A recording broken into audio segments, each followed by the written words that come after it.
Y hoy está aquí en la Radio Ciudadana una especialista en el tema, una investigadora que le ha puesto la lupa, el ojo y mucho trabajo, porque hay que hacer mucho trabajo para llegar a entender este fenómeno. Así lo entiendo, como un fenómeno. Le agradezco mucho a Sandra Patricia Díaz Portillo, investigadora y consultora en sistemas políticos de salud. Ella está graduada en Administración de Empresas por la Universidad Libre de Cali, en Colombia.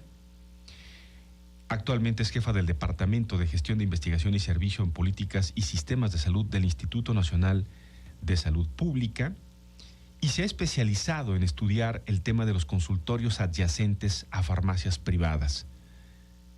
Es autora de publicaciones pioneras que han abordado aspectos relacionados con la organización y la calidad de atención y las condiciones laborales de los médicos. Sandra, ¿cómo está? Muy buenos días, bienvenida. Muy bien, Ricardo, muchas gracias por invitarme a tu programa. Bueno, a ver, acabamos de dar un contexto general y rápido sobre el tema. ¿Qué piensa de estos datos? Bueno, has dado en el blanco, porque justamente tú mencionaste que los consultorios surgieron hace 30 años y efectivamente la primera cadena en instalar estos consultorios fue Farmacias Similares y fue en 1997. O sea que para 2027 ya tendremos 30 años de un modelo que comenzó como una iniciativa de una cadena de farmacia particular y que luego se expandió. Como tú lo mencionas, uno podría identificar unos momentos claves en la evolución de este modelo.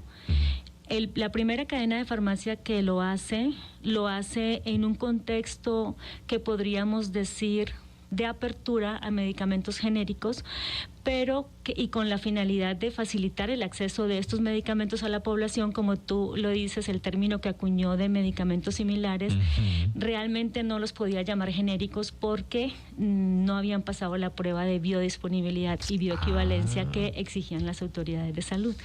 Entonces, digamos que fue una jugada estratégica que les funcionó muy bien y ya con el tiempo el gobierno les estipuló unos plazos para que todos los medicamentos cumplieran con todas estas pruebas que exigen de biodisponibilidad y bioequivalencia para garantizar que efectivamente el medicamento que se está consumiendo cumple con lo mínimo requerido para que se considere como medicamento de genérico. Fue un tema de trámite finalmente, ¿no? Exacto, ya después. ¿Qué pasa? El modelo surge en ese año y muchas cadenas de farmacias a nivel nacional empiezan a observar que es rentable, que la población lo acepta y comienzan a proliferar, exactamente como tú lo has mencionado. El momento, digamos, más importante en el auge de estos consultorios es la publicación en el año 2010, y aquí lo tengo, del acuerdo por el que se determinan los lineamientos a los que estará sujeta la venta y dispensación de antibióticos.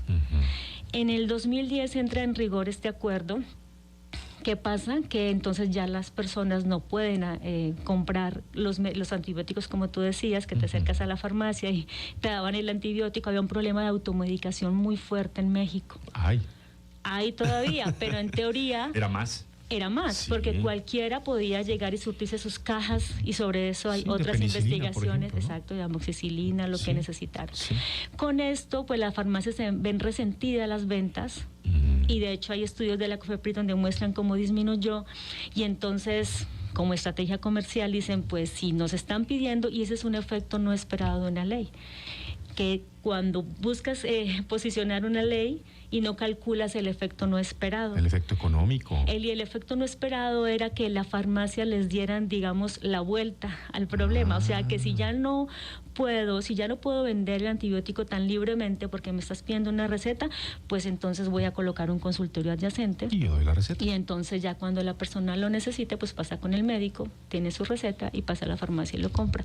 Desde el 2010 el fenómeno se expandió. Hay datos que señalan que entre 2010 y 2014 el fenómeno, como tú muy bien lo llamas, creció un 340%. ¡Qué locura! También hay estimaciones. Otro momento crítico o importante, digamos, de este fenómeno fue durante la pandemia, aunque todavía no hay como las estadísticas muy claras, pero sí hablan de un repunte de este modelo de atención. Y este dato que tú reportas justamente lo toman porque el representante en su momento de la Asociación Nacional de Farmacias de México, ANAFAMEX, señaló que existían aproximadamente 18,000 farmacias en México, pero realmente, y lo que hemos comentado con otros expertos, hay un colega que está trabajando para su tesis doctoral en la Universidad de Berkeley, que justamente está tratando de cuantificar realmente cuántos consultorios de farmacia existen y las estimaciones iniciales señalan que es mucho más de lo que reportan las cifras oficiales, porque hay problemas justamente para llevar un registro idóneo, apropiado, que te permita dar el dato preciso. Los mexicanos tenemos casi por regla, por costumbre, que cuando cualquier cifra oficial, no importa qué gobierno esté en curso, cualquier cifra oficial normalmente es por 2. O sea, es el doble, ¿no? Entonces, si la cifra oficial calculada o estimada es de 18,000 consultorios, es probable que haya 36,000, 40,000 mínimo. Claro, en el país, ¿no? Son muchas. Y aquí hay un tema importante. Tú mencionaste las cadenas de farmacias, pero yo quisiera aquí comentarte que estudiando este modelo, hemos identificado o podemos decir que se puede caracterizar o tipificar en 3 tipos de consultorios de farmacia, ¿no? O de farmacias. La farmacia de cadena, que tiene representatividad a nivel nacional, que las vemos en las esquinas, en todas las colonias. Las farmacias locales o regionales, ¿cuáles son esas? Que tú vas a Veracruz y no las ves en Morelos, ¿no? Sí. Son locales. Y está la farmacia independiente, que es lo que hace más complejo el modelo, porque no podemos referirnos solamente a un solo modelo de farmacia con consultorio, sino que existen muchos tipos de farmacias. Entonces, la de cadena, la de gran cadena, la de cadena local o regional, y la farmacia independiente, que es ¿cuál? La del médico o un particular que observa que el negocio pues es muy llamativo y decide instalar una farmacia, y entonces coloca o contrata a un médico allí para que trabaje. Qué tema tan interesante, fíjense, y qué bueno que tenemos la oportunidad de comentarlo, porque lo comencé a observar en mi comunidad. Yo vivo en Xochitepec, y en una calle pues es una avenida muy comercial que comunica el poblado de Chiconcuac con Xochitepec. Me comenzó a llamar la atención que pues en la esquina está la farmacia de cadena, las farmacias del ahorro, y enfrente está la farmacia de años del pueblo, la primera que hubo. En la esquina, ahí está. Y con la competencia que eso significa, ahí está. Pero a 2 cuadras abrieron otra. Y a 1 cuadra abajo abrió similares. Y 2 cuadras más abrió otra. Bueno, no voy a hablar de cuadras, voy a hablar de número de farmacias. Hay 8. En menos de 1 kilómetro hay 8 farmacias. ¿Cuál es el modelo? ¿Cómo alcanza 8 negocios que venden lo mismo en teoría? Claro. Y les alcanza el mercado? Claro, ahí es importante colocar de contexto que este fenómeno surge en 1997, ¿verdad? En el 2003 se implementan reformas en el sistema de salud para brindar cobertura de servicios médicos a población, sobre todo sin seguridad social, que es la población que históricamente ha quedado relegada. Como tú sabes, está la población que tiene un empleo formal y que cotiza la seguridad social, pero hay un segmento importante de la población que no tiene seguridad social y que entonces no tiene la garantía de acceder a los servicios de salud. Entonces, desde el 2003, las reformas se han impulsado a tratar de asegurar que esas poblaciones puedan tener acceso a los servicios de salud. Lo paradójico es que se implementan esas reformas y a la par va creciendo el modelo de farmacia con consultorio. Entonces, tenemos también esos datos que han señalado que desde el 2003 hasta el 2019, cuando se retira el Seguro Popular, que fue la principal reforma para garantizar esto que te comento a la población sin seguridad social, la utilización de servicios públicos, que en teoría debió haber crecido, no creció. ¿Verdad? Y de manera paralela, y esto lo han investigado otros colegas del instituto, la utilización de consultorios de farmacia creció, acompañado del número de consultorios que también incrementó sustancialmente en esa época. ¿Por qué te hago este recuento? Pues esto definitivamente, y eso lo comentamos en los seminarios con los estudiantes, en un sistema que funciona, un sistema de salud que funciona y que satisface de manera apropiada las expectativas de las personas, de los ciudadanos, este modelo no tendría éxito. Entonces, claro, ha tenido éxito, ¿por qué? Porque sabemos que han habido pues recortes al presupuesto del sistema de salud, y esto ha sido histórico, donde no ha habido una inversión en infraestructura, no se ha podido incorporar personal de salud justamente para llegar a comunidades también remotas, no solo las urbanas, sino las periféricas. Entonces, estos vacíos que no se han podido resolver con el sector público, pues el sector privado, por medio de estas cadenas de farmacias, ha sabido acaparar y satisfacer momentáneamente la respuesta no satisfecha por parte del sector público, pero eso tiene muchas implicaciones. ¿Por qué? Porque das una atención de momento, ¿sí? Satisfaces en ese momento la necesidad, pero ¿dónde quedan los temas de continuidad de la atención? Por ejemplo, si es un paciente con enfermedades crónicas, con diabetes o hipertensión, sí, o cuando son casos que requieren de un seguimiento, o cómo se da este vínculo, cómo se conoce qué es lo que pasa allí, esa vinculación entre lo público y lo privado no existe. Absolutamente. Si la vinculación entre lo público y lo público, es decir, entre instituciones, a veces no existe, imagínense esto. Y yo lo quiero decir directo, obviamente no me reservo el nombre, pero yo conozco un caso muy doloroso, me tocó muy cercano además, de una persona que se sintió mal por estas fechas, creyó que probablemente la comida de la cena de fin de año le cayó mal y fue a uno de estos consultorios. Y lo que el médico le recetó en ese momento fue algo para la gastritis.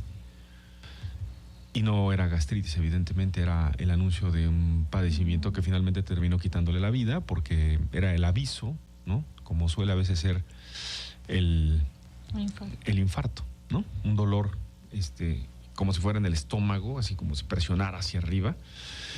Muy intenso, muy agudo, y no era gastritis. No se curó con el Riopan que le dieron, y horas después vino un infarto fulminante que pudo haber sido atendido de otra manera si hubiera acudido probablemente a un hospital en donde probablemente si hubiera tenido la atención oportuna y el diagnóstico correcto. También esto era impredecible o imprevisible, las dos cosas. Pero yo me quedé pensando desde entonces en este modelo, porque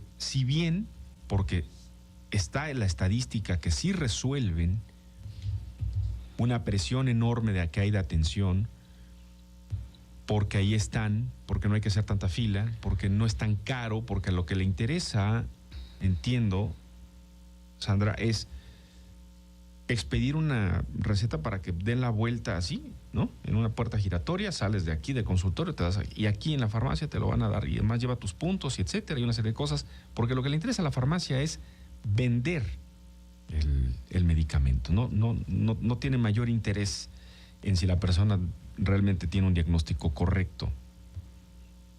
Qué complejo este asunto, ¿eh? Es muy complejo. Justamente lo difícil de este modelo es que vincula la prescripción de medicamentos con la venta de medicamentos. ¿Ya? Y bueno, algunos médicos que he tenido la oportunidad de entrevistar, ellos son muy claros y muy directos en comentarnos que ellos siempre tratan de prescribir según las necesidades de los pacientes, ¿verdad? Pero a su vez tienen el gran dilema de reconocer que trabajan para un modelo comercial que busca la ganancia económica y que sabe que el consultorio existe para facilitar la venta de los medicamentos que promueve la farmacia.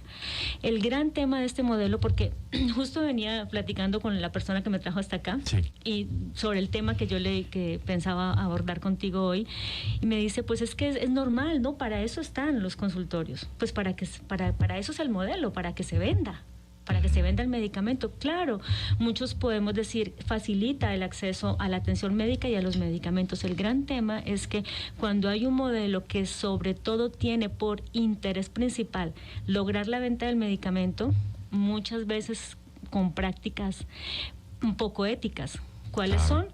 Presionar o sugerirle al médico, prescríbame este medicamento porque está próximo a caducar, o prescríbame este medicamento, o necesito que prescribas porque mis ventas están muy bajas. Y eso ha sido testimonio directo de los médicos. No podemos decir que se generaliza a todos. Hay médicos, como me lo han comentado, que su ética está muy clara y que ellos prescriben en función de lo que necesita el paciente, pero si saben y escuchan y hay historias y es un grito a voces, o sea, ellos aparentemente no pasa nada, pero realmente sí pasa, que el modelo sí busca de cierta manera influenciar para satisfacer las necesidades de venta de la farmacia. Ese es el gran reto que tiene este modelo. ¿Por qué? Porque si tú vas a buscar un médico, imagínate, yo tengo mucho ese enfoque de analizar y cuestionar cómo un profesional de la salud, un médico que se ha formado, que ha dedicado tantos años a su profesión, para que termine sujeto a una estructura que no le va a dar completa autonomía, sino que de cierta manera le condiciona qué es lo que debe prescribir. Entonces, eso tiene implicaciones en la calidad de la atención que se brinda, porque si tú vas con este médico, tú esperas que te brindan la atención que el medicamento o la prescripción terapéutica que se considera que se necesita. Tú confías en ese médico. No esperas que de pronto el médico, por presiones organizacionales, ceda a ciertas situaciones y de pronto te prescriba más de lo que tú necesitas. Y en eso tenemos la evidencia. Tenemos estudios que se han realizado, no solo nosotros en el instituto, sino de otros colegas que han analizado justamente recetas médicas que han salido de estos consultorios y se ha encontrado prescripción inapropiada para padecimientos, por ejemplo, virales, prescripción de antibióticos para padecimientos virales que no lo requieren. Pues no necesita un antibiótico, sino un antiviral, ¿no? Exacto. Y lo que tú has mencionado es muy importante, o sea, llegan personas con una condición de salud que a lo mejor el médico, si está recién egresado, si no tiene una red profesional con la que pueda consultar un caso que le genera duda, porque ese es otro tema, es una práctica aislada, completamente aislada. Los compañeros del médico son los vendedores de la farmacia. Así es. Y los supervisores. Sí. No es lo mismo una práctica en un centro de salud donde tú tengas otros colegas y tu jefe con el que puedas discutir y tratar de definir cuál va a ser la guía o la ruta que le vas a dar al paciente. Entonces, como en este caso de la persona que tú me comentas, pues puede pasar que el médico no cuenta con todas las herramientas, no sabemos, o hasta el momento lo que hemos estudiado es que no hay guías de práctica clínica, protocolos de atención, cuál es los insumos para tratar de ejecutar una práctica médica lo mejor posible o apegada a los estándares esperados. Un recién graduado de medicina, bueno, en este caso fue una recién graduada de medicina, médico general, no encuentra en el sector salud de inmediato la famosa plaza, ¿no? El trabajo. Entonces va cubriendo guardias y va haciendo como puede algunas oportunidades y entonces pues necesita generar ingresos, ¿no? Y encuentra en un consultorio de estos un trabajo. El sueldo, me comentó, era básico. Y casi al nivel, y lo digo con mucho respeto, pero así es la historia. Casi al nivel el sueldo de quien vendía del otro lado el medicamento, de quien estaba en el mostrador, lo cual para el médico o para la médico era muy frustrante, según me lo comentó. Y entonces, el acuerdo que le plantearon, no creo que eso sea general, pero a lo mejor en su investigación hay evidencia, le dijeron, mira, este es tu sueldo base, pero hay comisiones. Si tú vendes, o sea, tus recetas con tu nombre, con tu firma, se cuantifican y dependiendo, y hay medicamentos que además te dan mayor comisión. Y bueno, dice, había que comer, ¿no? Había que comer. Me dijo, lo paradójico de esto, me comentaba, fue cuando en algún momento tuvo oportunidad de entrar al sector público y ahí me decía, el problema era que la libertad y el tiempo que yo tenía en el consultorio chiquito, ahí no lo tenía porque tenía un tiempo récord, un tiempo límite, 15 minutos. 15 minutos, no más, para atender a una persona porque afuera había 50 personas en la consulta general. Esto habla de la complejidad del modelo, pero también creo que es oportuno hablar y reflexionar sobre el papel de los profesionales, en este caso de la medicina, ¿no? Los médicos. Claro, justo has tocado un tema muy importante y es el que yo me he dedicado a investigar en particular, y es conocer las experiencias de los médicos que trabajan en estos espacios laborales. Esto que tú comentas pudiese parecer anecdótico, pero realmente sí sucede, es frecuente. Pues no podríamos decir que en todos los consultorios de farmacia o en todos los tipos de farmacias que hemos estudiado, pero esto se observa generalmente en esas farmacias independientes, donde un particular, como muchos médicos me lo han dicho, ni siquiera es médico, a veces son abogados, o tienen otra profesión, deciden colocar la farmacia. Tienen el dinero. Tienen el dinero, claro, y entonces contratan al médico generalmente bajo condiciones de trabajo precarias. Ahora, la precariedad del médico no es exclusiva de la farmacia independiente, es tanto en las independientes, en las locales y en las grandes cadenas. Porque en las grandes cadenas tienes a los médicos o con un salario muy bajo, sin prestaciones laborales, sin contrato laboral, y en algunos casos y en la mayoría a destajo, es decir, la persona llega, le prestan el consultorio y lo que tú hagas en consulta, ese es tu salario. Si tú atendiste 4 pacientes y la consulta vale 100 pesos, ese fue en el buen de los casos, sí. Porque a veces cuesta 50, 60 pesos, ese fue tu ingreso. Y entonces el médico se ve impulsado en la necesidad de, justamente como tú dices, tengo que comer, tengo que solventar mis gastos, pues tratar de atender al mayor número de pacientes para que su ingreso suba. Y cuando tú tienes... Y pasa también en lo público, claro, cuando tienes un número muy alto de pacientes sin el apoyo, sin el respaldo de una enfermera, lo que te comentaba, sin el equipo de profesionales a tu lado, pues estás solo tratando de lograr la productividad que requieres para al menos salvar el día en materia de ingreso laboral. Pero sí pasa en estas farmacias independientes que allí la presión es mucho más directa, que te contrata por un salario base a veces también es por destajo, y si se está la expectativa muy directa y la presión muy directa de que el médico tiene que ayudar a las ventas de las farmacias, prescribiendo lo que necesita o en algunos casos lo que no necesita el paciente, porque incluso a veces, en casos muy particulares me han comentado que les colocan topes de costo en la receta. Entonces, tú recétame al menos 300 pesos. Aquí yo no quiero que me llegue una receta que sea menos de 300. Entonces, el médico dice, pero es que si solamente lo voy a mandar paracetamol, ¿cómo le voy a mandar algo que no necesita? Entonces, con relación a la pregunta que tú decías, hacia dónde ir es complejo, ¿verdad? Porque el sistema de salud se está reestructurando para tratar de dar una respuesta apropiada. Pero mientras eso pasa, las necesidades de salud no dan espera.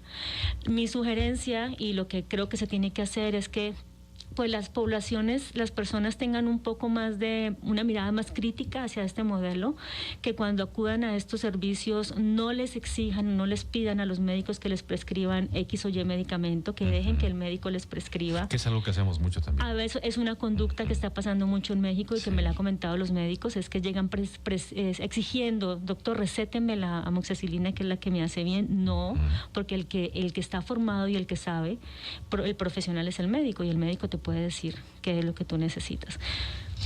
Entonces, en esos casos, y tratar de no consumir aquello que no necesitas. Es decir, si te mandan vitaminas, eso no es esencial para que tú te recuperes, ¿no? Si te mandan suplementos, eso no es esencial para que tú te recuperes. No gastes en ese tipo de medicamentos para la salud que no son esenciales.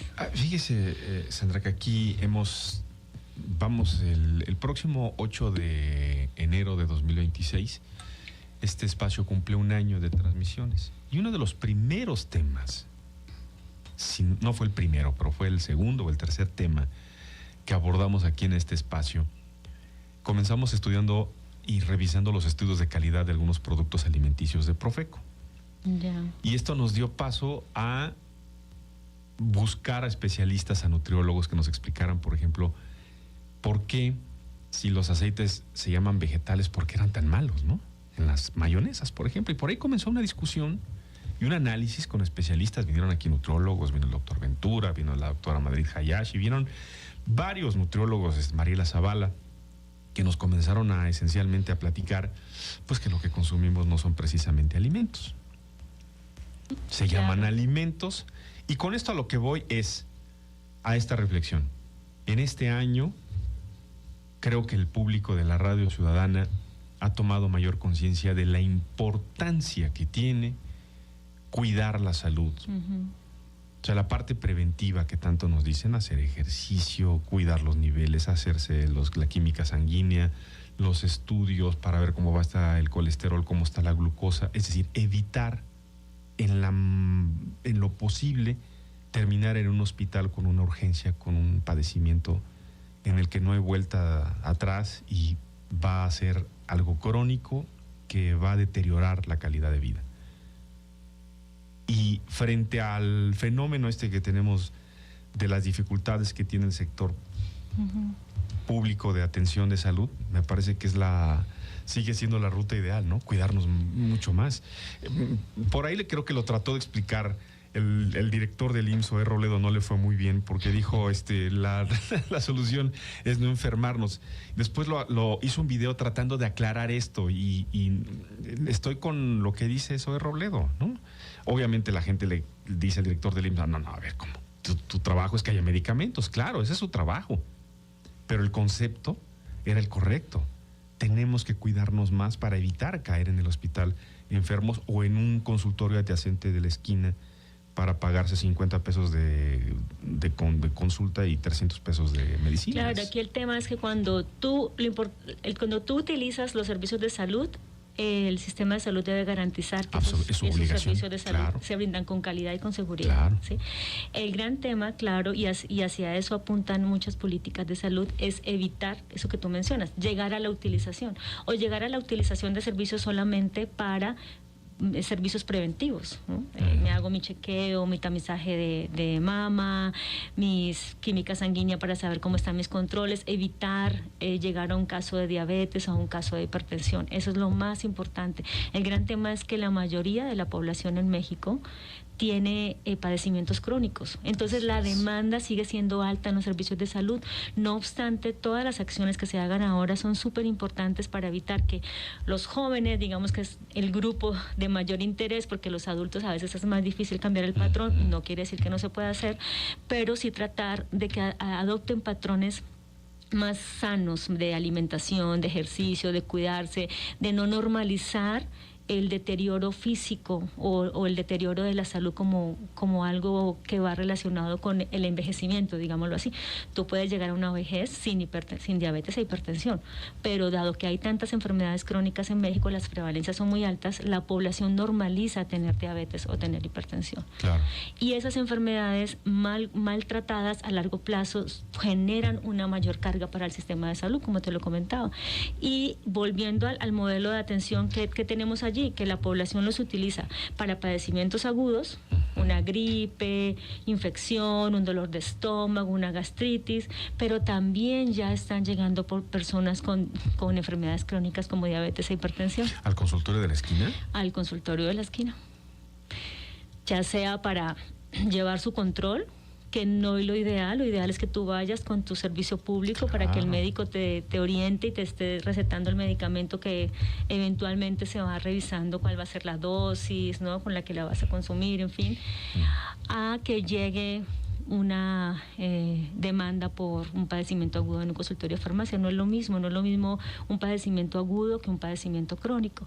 Ahora, en los padecimientos agudos, tipo gripe, tipo una infección, allí lo importante es justamente tener más diente regulatorio sobre la calidad de la prescripción. Todo enfoca en la prescripción. ¿Por qué? Porque si tú prescribes, en este momento tenemos una amenaza a nivel mundial. ¿Qué tal? Que es de la resistencia a los antimicrobianos. Sí. Dicen que para el 2050 cerca de 50 millones de personas en el año van a fallecer. ¿Por qué? Porque los antibióticos ya no van a ser efectivos, porque estamos abusando de ellos. Entonces ese es el gran problema con este modelo. Si tú vas por una infección aguda, porque tienes una sintomatología de gripe, pero es viral y no necesitas el antibiótico y te lo dan, eso tiene implicaciones. Y si eso pasa muy frecuente en los millones de consultas que tú acabas de comentar que se brindan en esos consultorios, imagínate el impacto que podrían estar teniendo estos consultorios a nivel de la salud pública en México. Sí, y antes de ir a la siguiente pausa, que es la última ya del programa, aprovecho para comentar y validar la información, porque ayer alguien me lo consultaba en la noche, que le había llegado, pues igual, la publicación, pero no le tenía mucha confianza a la información que se ha difundido en Europa y en parte de Asia, con un brote nuevamente de una gripe muy agresiva. Es correcta, la información es verídica. España está pasando ahora un momento crítico. No han llegado al nivel de epidemia. No se ha dicho H3N5, me parece que es la cepa, así está identificada. Pero sí registra España saturación en hospitales, y Francia, Alemania y algún otro país europeo y también parte de Rusia han ya comenzado a valorar la posibilidad de que el uso de cubreboca, que ya es obligatorio allá en este momento, pero han comenzado a valorar la posibilidad de que la gente regrese a trabajar en domicilios. No ha sucedido todavía. Aclaro, no ha sucedido todavía. Estamos muy lejos todavía de lo que pasó con la pandemia de COVID, pero no perdamos de vista algo. Eso está avisado, ¿eh? No nos podemos dar por sorprendidos. Está avisado, lo dijo la OMS, lo dijo la Organización Mundial de la Salud, lo dijeron los principales y mayores epidemiólogos del mundo. ¿Puede venir otra pandemia? Sí. ¿Cuándo? No sabemos. ¿Pero entonces es posible? Sí. ¿Y podría ser mañana? Sí. Sí, claro. Podría ser mañana. Y entonces la pregunta es, ¿estamos preparados? Planteémonos la pregunta. Ya acabamos de pasarla, ¿eh? Nos guste o no, pueda sonar o no, somos sobrevivientes. Somos sobrevivientes de un fenómeno mundial que nos llevó a todos a meternos en casa y a que cambiara este planeta por mucho. Y este modelo tuvo un impulso importante en la pandemia. Se quedaron abiertos la mayoría. Sí, estuvieron funcionando un tiempo, claro, y sí, muchas personas, para evitar justamente ir a los servicios públicos, sí, o de primer nivel o al hospital, sí, decidieron acudir con los consultorios. Y bueno, y allí también había mucha preocupación porque ni siquiera había un protocolo ya estandarizado, sí, de cuál era el manejo de estos casos de, sí, pacientes con COVID-19. Pues no sabemos cómo estuvo el manejo terapéutico en estos espacios. No se pudo investigar. Sí, no se pudo. Fue una oportunidad perdida allí de investigación. El programa opino que esos consultorios son, en cierta manera, es su opinión, son en cierta manera beneficiosos para la población, ya que hay quien no puede desplazarse tan fácilmente ni esperar tanto tiempo en un centro de salud pública. Claro. Y hablando de una mala atención o un mal diagnóstico, se puede dar tanto en esos consultorios como en un centro de salud. Es lo que opina Nando Minor. José Luis también nos llamó al 243-6201, no quiso pasar al aire, pero deja una pregunta: ¿qué es lo que sigue? ¿No? Claro, pues justamente cerramos con eso. Justamente necesitamos hacer más investigación, se necesita discutir el tema, se necesita que la sociedad opine, participe, que participemos todos, investigadores, tomadores de decisiones y población, para saber cuál es el rumbo que podría tener este modelo de atención, porque es un modelo importante. Atienden cerca de la 1/5 parte de las consultas ambulatorias en México. O sea, de 100 consultas que se dan, 20 se atienden en estos consultorios. O sea, es importantísimo.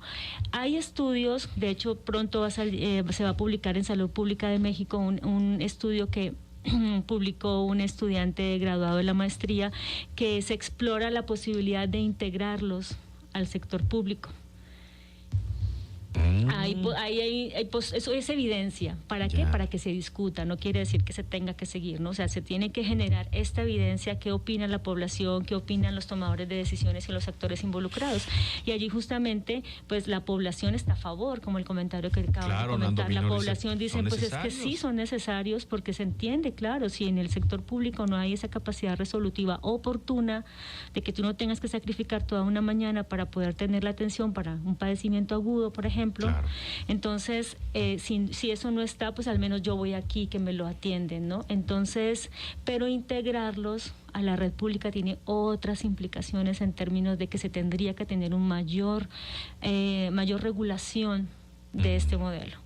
Y para poder regularlo hay que comprenderlo muy bien, y para comprenderlo necesitamos investigarlo, y en eso estamos, y en eso hay muchas personas que están investigando este fenómeno en espera de que los actores, los tomadores de decisiones justamente tomen esta evidencia y decidan cuál va a ser el mejor camino que se le va a poder brindar a estos consultorios. De primera instancia, todo el mundo coincidimos en señalar, se debe regular más. ¿Regular en qué sentido? En que los médicos tengan sus prestaciones laborales, en que tengan un contrato laboral, en dignificar la labor del médico que allí trabaja. Porque también como ciudadanos tenemos una responsabilidad. No es suficiente que yo vaya al consultorio y qué bueno que me atienden de manera oportuna y rápida, pero a mí no me importa si ese médico está precarizado. No, tenemos una responsabilidad social. A mí me interesa que ese médico que me atienda esté bien remunerado, tenga sus prestaciones laborales, porque en esa medida va a garantizar al menos que la atención que me brinde sea de mejor calidad, ¿verdad? Eso por un lado. Y segundo, regular en aspectos de infraestructura, de lo mínimo que se requiere, y de sistemas de información, que sepamos que el sector público o los entes regulatorios puedan acceder a información sobre lo que sucede en estos consultorios. Poder tener un sistema de información donde se pueda registrar la información que se brinda en esos consultorios, empezando por las recetas médicas, por ejemplo, que es una fuente importante de información. Claro, pues me parece que el planteamiento es muy, muy claro. Obviamente en un programa de una hora como hoy no nos da... Se nos quedan cosas, ¿no? Se nos quedan cosas, muchas preguntas, precisar y profundizar sobre algunos aspectos fundamentales del funcionamiento de este modelo, pero creo que sí queda claro, y le aprecio mucho a Sandra su presencia esta mañana aquí, compartir esta parte de esta investigación, de que lo que se requiere es más investigación, ¿no? Documentar más, entender mejor el fenómeno, cómo funciona, y en una de esas encontrarle formas, ¿no? De que si ya está ahí, ver si se puede aprovechar. Exacto. Pero que no pase lo que sucedió en el 2010, que buscando resolver un problema, al paso de los años lo que dio fue la semilla para que naciera otro problema. Claro, porque eso pasó. Claro, porque justamente es paradójico que en 2010 era regular la venta de antibióticos. La venta de antibióticos, ¿no? Sí. La automedicación. Pero si la receta te la pueden brindar muy fácil y de pronto el médico bajo ciertas presiones porque necesita la farmacia vender, entonces pues también te están prescribiendo lo que no necesitas, y también tiene implicaciones en la salud de la población. Claro, absolutamente. Es cuando, por eso es importante, amigas y amigos en el auditorio, cuando habla Patricia de tomadores de decisiones, a ver, ¿quiénes toman las decisiones? ¿Quiénes se hacen las propuestas, las iniciativas? Pues las puede hacer el Ejecutivo, donde terminan discutiéndose en el Legislativo. Por eso es bien importante elegir personas que tengan los perfiles adecuados para ser legisladores, porque ellos se encargan de analizar la información, de valorar la información, aunque tienen asesores normalmente, pero ahí se toman las decisiones. Y normalmente e históricamente los grandes problemas que nos hemos traído en México y que venimos arrastrando desde hace mucho tiempo tienen que ver con malas decisiones que se han tomado ahí, con cosas que se han hecho mal. Y eso es en parte también lo que se debe corregir. Sandra Patricia Díaz Portillo, le aprecio mucho este tiempo en la Radio Ciudadana. Muchas gracias, Ricardo, por tu invitación, y encantada de volver cuando tú lo consideres.